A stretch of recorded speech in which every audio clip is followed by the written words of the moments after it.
Egypt കാലങ്ങളോളം നീണ്ട ചരിത്രമുള്ള രാജ്യം. Egypt എന്ന് കേൾക്കുമ്പോൾ മനസ്സിൽ വരുന്നത് ആകാശത്തേക്ക് ഉയർന്നു നിൽക്കുന്ന പിരമിഡുകളും ഇവിടെ നിന്ന് കണ്ടെടുക്കപ്പെട്ടിട്ടുള്ള മമ്മികളുമായിരിക്കും. ഈജിപ്തിൽ നിന്നും കണ്ടെത്തിയ ഏറ്റവും പ്രശസ്തമായ മമ്മി കൗമാര ചക്രവർത്തി തൂത്തൻഖാമന്റേതാണ്.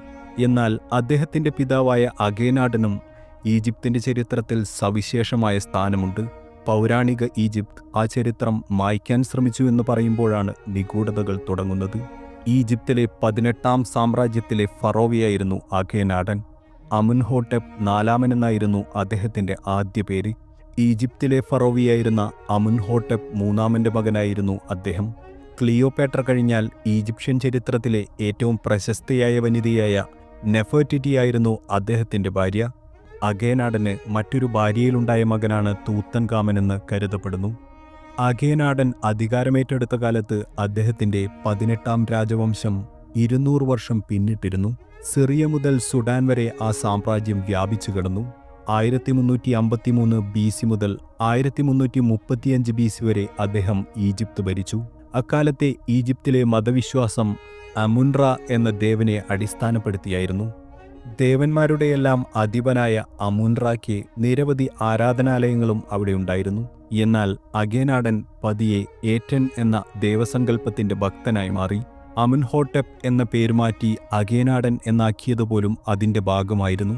വിശ്വസ്തൻ എന്നാണ് ആ പേരിന്റെ അർത്ഥം. സൂര്യപ്രകാശത്തിന്റെ ദേവനായ ഏറ്റനെ ചുറ്റിപ്പറ്റി ഒരു ആരാധനാ സമ്പ്രദായവും അഖേനാടൻ ഉയർത്തിക്കൊണ്ടുവന്നു.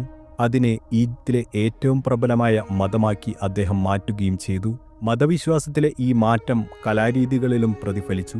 അതുവരെ തീബ്സ് എന്ന പൗരാണിക നഗരമായിരുന്നു 18ാം രാജവംശത്തിന്റെ തലസ്ഥാനം. അഖേനാടൻ ഇത് മാറ്റി അമർന എന്ന പുതിയ തലസ്ഥാന നഗരം അദ്ദേഹം സ്ഥാപിച്ചു. ഏറ്റന്റെ പേരിൽ ഒരു വലിയ ആരാധനാലയം ഈ നഗരത്തിലുണ്ടായിരുന്നു. എന്നാൽ അഖേനാടന്റെ കാലത്ത് സാമ്രാജ്യത്തിന്റെ ശക്തി ക്ഷയിക്കാൻ തുടങ്ങി. അഖേനാടന്റെ കൂടെയുണ്ടായിരുന്ന നാട്ടുരാജാക്കന്മാർ കൂറുവിട്ട് പുതിയ സൗഹൃദങ്ങൾ തേടി. സൈന്യാധിപന്മാർക്കും അഖേനാടനോട് വിരോധമായിരുന്നു. അമുൻറായുടെ ആരാധകരായിരുന്ന പരമ്പരാഗത പുരോഹിതരും രാജാവിനോട് ഈർഷ്യ പുലർത്തി. 17 വർഷം രാജ്യാധികാരം കൈയാളിയ ശേഷം അഖേനാടൻ അന്തരിച്ചു. മരണകാരണം ഇന്നും അവ്യക്തമാണ്. കുറച്ചുകാലം അഖേനാടന്റെ വിശ്വസ്തനായ സ്മെൻഗാരെ പിന്നീട് ഈജിപ്ത് ഭരിച്ചു. അതിനുശേഷം അഖേനാടന്റെ മകനെന്ന് ചരിത്രകാരന്മാർ വിശ്വസിക്കുന്ന തൂത്തൻഖാറ്റൻ അധികാരമേറ്റെടുത്തു. ഏറ്റന്റെ പ്രതിരൂപമെന്നായിരുന്നു തൂത്തൻഖാറ്റൻ എന്ന പേരിനർത്ഥം.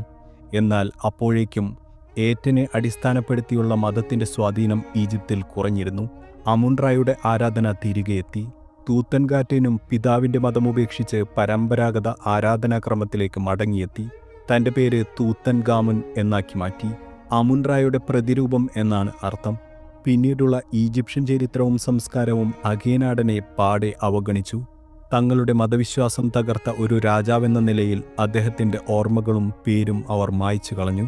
തൂത്തൻഖാമന്റെ കല്ലറ കണ്ടെത്തിയ ശേഷമാണ് അഖേനാടനെക്കുറിച്ചുള്ള ആഴത്തിലുള്ള പഠനങ്ങൾ തുടങ്ങിയത്.